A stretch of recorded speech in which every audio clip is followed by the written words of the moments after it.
Nous sommes la galerie Art Twins. Moi, je suis Caroline. J'ai fait des études d'histoire de l'art. Ensuite, à la Sorbonne, à Paris 1, où j'ai fait un mémoire de Master 1 sur Maurice Denis et un second mémoire sur Ferdinand Hodler, qui sont des artistes symbolistes. Et j'ai ensuite continué mon parcours chez Christie's, où j'ai rencontré Alix. Moi, c'est Alix Badier et je suis historienne de l'art où j'ai réalisé mes études, j'ai fait mes études à la Sorbonne. Et après mes études d'histoire de l'art, j'ai rencontré Caroline, du coup, chez Christie's.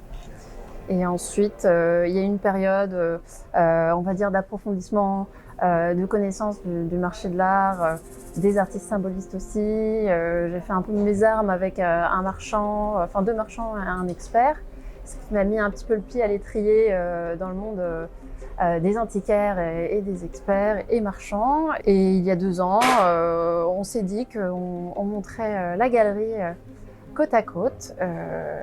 Et du coup, on a fondé Art Twins, qui est cette galerie qui présente des œuvres du 19e siècle, du début du 20e siècle, dans une ambiance très symboliste. Aussi, on va proposer des œuvres Nambi, on propose des peintures, des tableaux, des estampes, des dessins.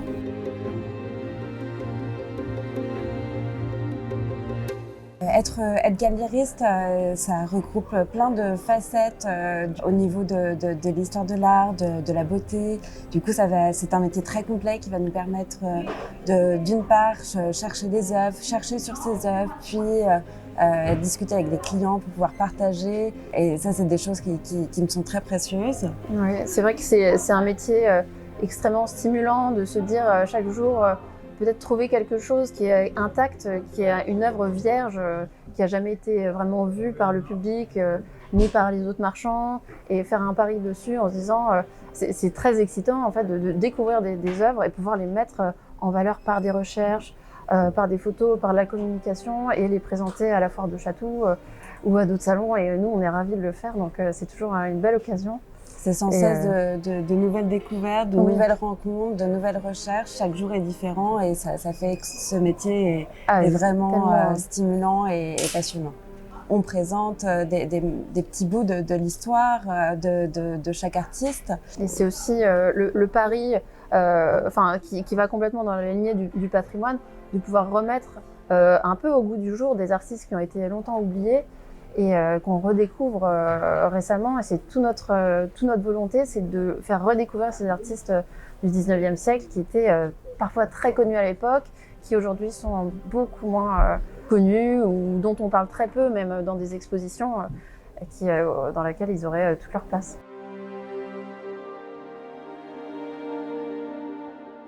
C'est aussi apporter peut-être un regard nouveau sur un métier qui est un des plus vieux métiers du monde.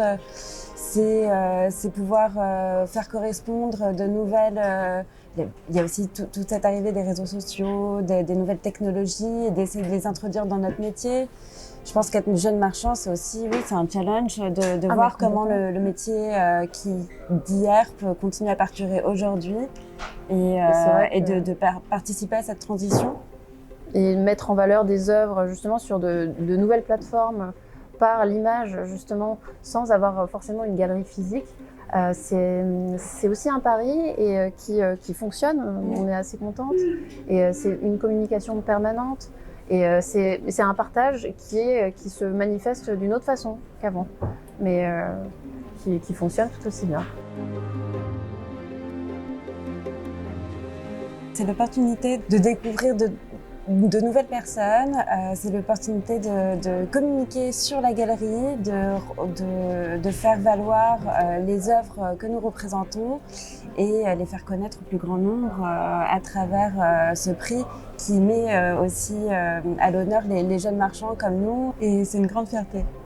Et oui, pouvoir avoir un prix qui nous ressemble et qui met en avant les jeunes marchands, ce qui est rare, et avoir une aide à ce niveau-là, c'est formidable pour nous.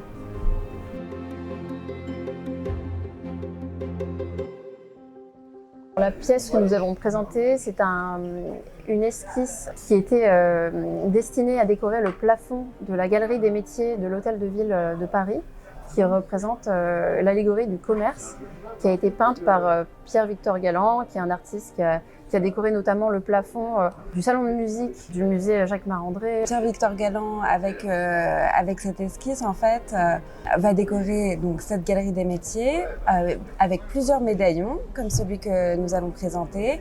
Et on retrouve ces esquisses, ces médaillons, d'autres comme l'allégorie de l'industrie qui est conservée au musée de la piscine de Roubaix. C'était une grande fierté de pouvoir présenter une œuvre qui a vraiment une qualité de musée et dont toute l'histoire était à redécouvrir pour replacer dans son contexte historique.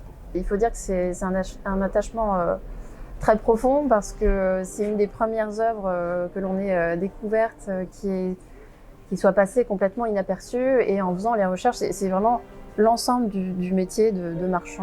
Oui, c'est peut-être l'œuvre qui incarne le mieux ce qu'on a voulu ce qu'on a voulu vous dire à travers le métier de marchand.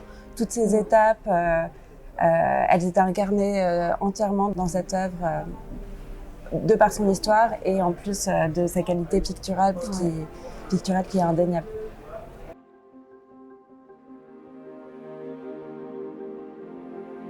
On aimerait avoir une galerie physique un jour. C'est quand même un projet parce que c'est vrai que c'est pas pareil de pouvoir parler d'une œuvre et de l'avoir dans les mains, montrer, sentir l'œuvre, la toile, la toucher et la partager. À ce niveau-là, c'est une autre dimension tout de même. De continuer à rencontrer des personnes, continuer à faire des salons, des foires et d'installer toujours mieux notre activité pour permettre de la partager avec le plus grand nombre.